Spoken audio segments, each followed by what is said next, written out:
Lucky. Hey guys, welcome back to my channel. We are going to be, this is Ebbie, and we're going to review This Is Us, Season 3, Episode 4, Vietnam. So, this was a whole live movie about Jack and his experience at Vietnam.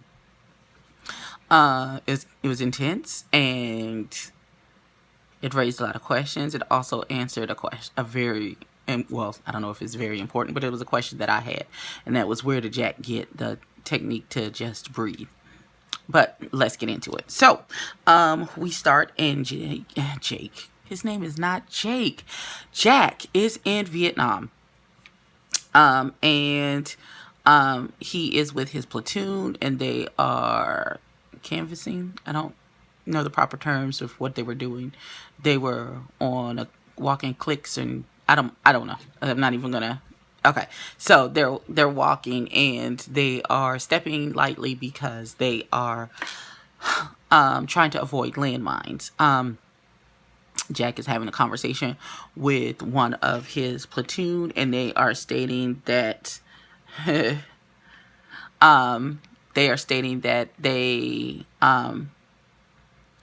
only at midnight, as of midnight that night, they have only 90 days left in their tour. And then he said he was leaving to go try out for the major leagues, and he was better than Willie Mays, and they couldn't wait. And of course, Jack was, of course, all in for his friend.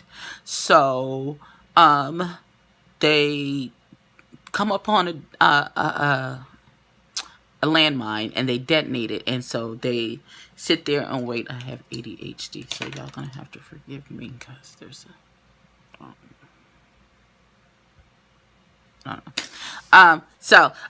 there is they detonate the mine, and so they wait and see if there's any of the enemy in the bush or anything that's going to start firing at them, because they let the mine off, and there's not. And so they go to set up for camp for the evening. And so Jack is like, come on, y'all, get it together. This is not leisure time. We are still at war. You know, let's get it together. Stop playing with this football. Because two of his other cadets, I don't know what to call them, two of the other gentlemen were playing football. And so the one guy throws football to the other. He goes to catch it, steps on a landmine, and kablooey kablam, he gets blown to bits, which freaks out everybody. And then all of a sudden, there's gunfire from the other side of the weeds and stuff, where you can't actually see anybody. You just see the gunfire. People are getting shot up and stuff. And so they start to try and take cover. The young gentleman who said that he wanted to play baseball gets his foot shot off. So, of course, we're freaked out. They're calling in for an evac to come and get them out of there. And so he's like, Jack, just give me my foot. He's like, they can sew it back on. They can sew, of course, he's in shock and stuff. So he's like, they can sew it back on. And so Jack is trying to get him to calm down.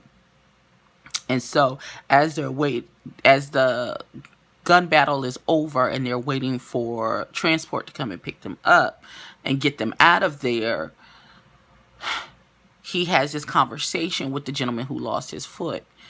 And he's like, I know you're scared. And Jack says, I'm terrified. And he's like, I'm scared all the time. And he was like, I'm going to teach you something, because we are so scared of whatever's happening, we forget to do the thing that keeps us living, which is to just breathe. So he puts both his hands on Jack's face, and he tells him, just breathe. Just breathe. This freaking show gets me every single time. And I got a little verklempt. Just maybe a little verklempt. So they then transfer their unit to this village, and they said it's a cakewalk. We don't know how long you're going to be here. Enjoy it while it lasts. But remember, these people are the enemy, but we need to keep them protected. So build the fence, and all that good stuff. So he gets his team to get it together. He bribes them with some beers and stuff to actually clean it up. I believe he knew that the major or the general, whoever that gentleman was coming, because he wanted to ask a favor. He said his brother was about 20 clicks away from where they are, and he needs to go see him because he had been Article 15. I don't know what that is. I'm assuming that's like a marshal for unbecoming conduct of officer or something. Something happened. I'm not sure exactly what it was. And so Jack being Jack, and we knowing that it was placed upon him when his brother got here, that your only job is to protect your brother. So we do a flashback. We see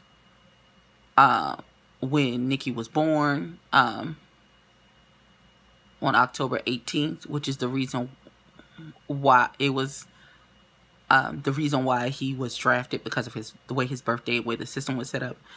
Because his birthday was October the 18th, he got drafted. And they there's a lot going on. Like, I have more questions, like what happened, because we see the dad when mom is getting ready to give birth being super supportive and all that good stuff, and I'm trying to figure out, when did dad go left? At what point in there did he turn on his wife and children and go left and start drinking and acting crazy? We see his dad is a complete jackass.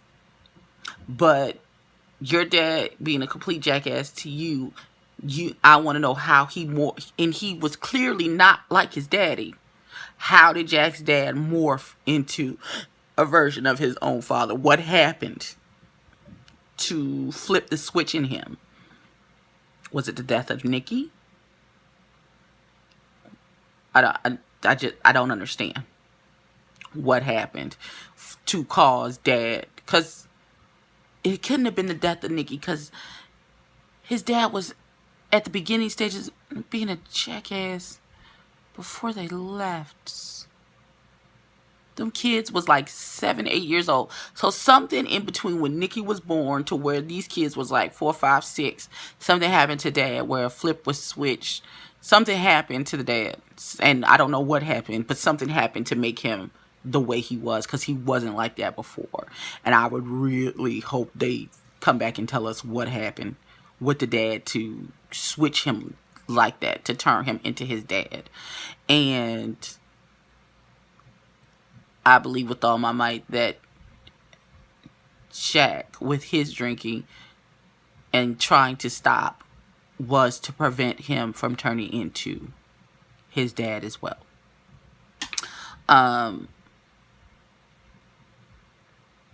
Nikki, we didn't get as much of Nikki as I wanted. We got a couple of flashes.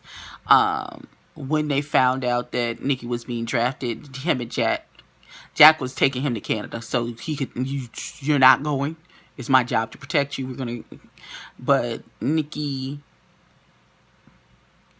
said it was his time to step up, I guess, and be a man, and so that's why he went to Vietnam. But then something happened. He got Article 15. I'm not sure exactly what happened. This episode it was absolutely wonderful, but it definitely gave us more questions and answers, and I believe Kevin is going to be the one to get the answers for us as to exactly what happened. At least I hope so. Please don't leave us hanging as to what is going on. I don't know if, and then next week we're going to go back to present time, but I don't know.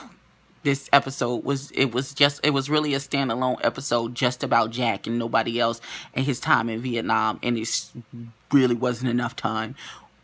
I really have more questions, and I really want to know what's going on. So, we will see what happens in the next episode. That's all I have for this evening, and I will catch you in the next one. Peace.